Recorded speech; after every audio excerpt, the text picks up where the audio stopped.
आपण आहे ना आता घराच्या पाठच्या बाजूला आहे आणि तुम्हाला ना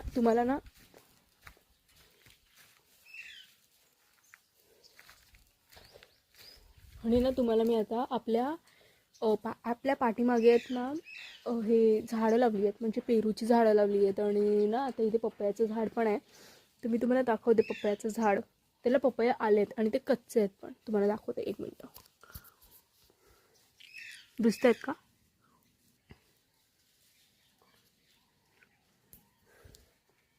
आता माहिती नाही ते कधी आता मोठे होतील वगैरे,